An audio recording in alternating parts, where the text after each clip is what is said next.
Denver 7 Now is sponsored by Ferguson and BAC Appliance Center, the best in bath, kitchen, and lighting for your home. I'm Ann Trujillo with your Denver 7 Now update, and let's talk weather first. Here from the First Alert Weather Center, here's Mike Nelson. Thanks, Ann. Looks like about an inch of snow across northeastern Colorado. And with falling temperatures, things get kind of slicked up overnight. It's kind of a complicated storm system, so there's more energy coming back in from Utah. And by morning, we'll start to see more snow developing over southwestern Colorado, while we'll continue with gusty winds and colder temperatures on the eastern plains. By 3 o'clock in the morning, snow really breaks out over the central and southwestern mountains and then starts expanding back again toward the north and east. Slick roads are expected over the northeast plains, including the Denver area, with lows in the low 20s.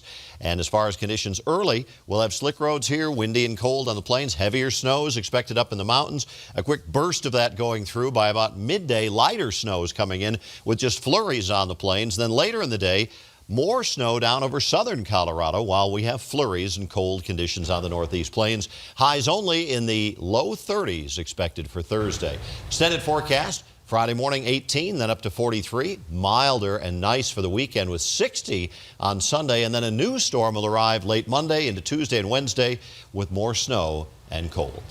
Thank you, Mike. Construction's a fact of life here in Colorado. So is struggling to find a place to park in even the best of circumstances.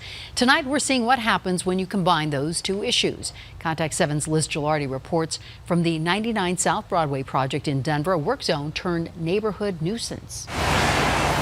Early in the morning.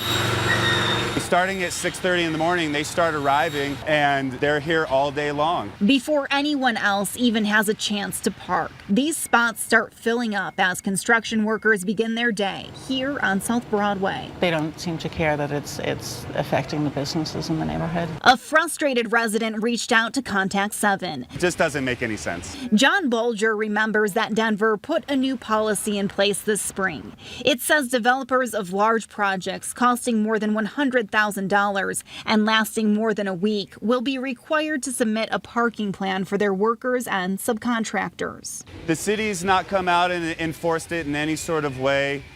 Parking enforcement has not enforced it in any sort of way. We saw some meters were expired. Construction workers will use cones. And John takes issue with workers who seem to be saving spots. It doesn't seem fair that they should be able to block them with an orange cone. Right in the middle of our interview, we watched it happen. So when they come back, they can park like right now.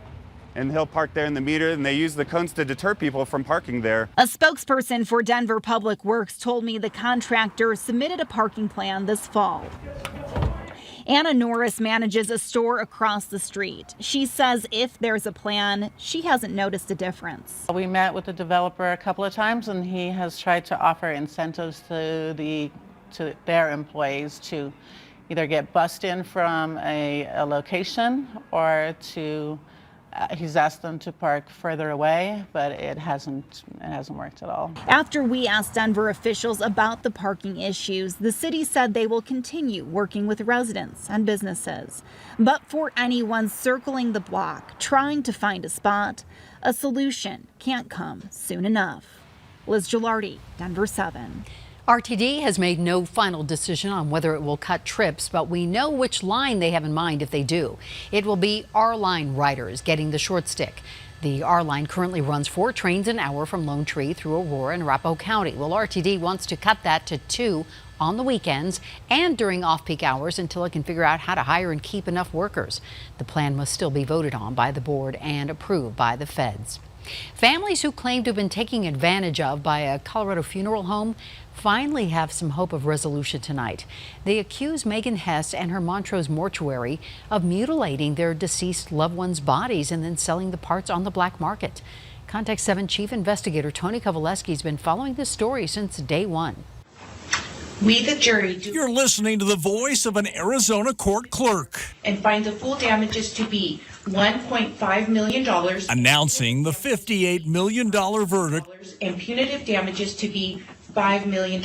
Against a Phoenix body broker accused of misleading family members and profiting off the sale of bodies and body parts. I think it sends a very strong message. Mike Berg and David DeSalle are Denver-based attorneys who represented the Arizona families. We had a jury that looked at someone who was deceiving families, who was stealing bodies, who was then selling to body brokers for profits, and said, enough. The verdict included $50 million in punitive damages, a message that resonates to Colorado, where a jury could hear a similar lawsuit against this Montrose funeral home. Do you want to explain why you chopped up bodies? That's what the allegation is. Is it true?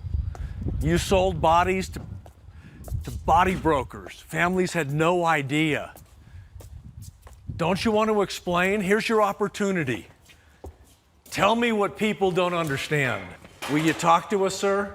The owners of Sunset Mesa Funeral Home in Montrose are currently under federal investigation. Do you want to explain what you did, sir? Get off the property. Currently facing multiple civil lawsuits for deceiving Colorado families Are you asking us to leave? I'm telling you to leave. and selling body parts on the black market to large corporations for significant dollars. I think that's something that is going to be exposed in the Colorado case, and hopefully we're going to stop that side of this horrible industry, Austin. That was Tony Kowaleski.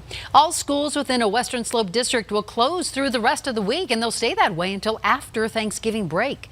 2 different viruses are spreading like wildfire through Mesa County schools. One is most like norovirus.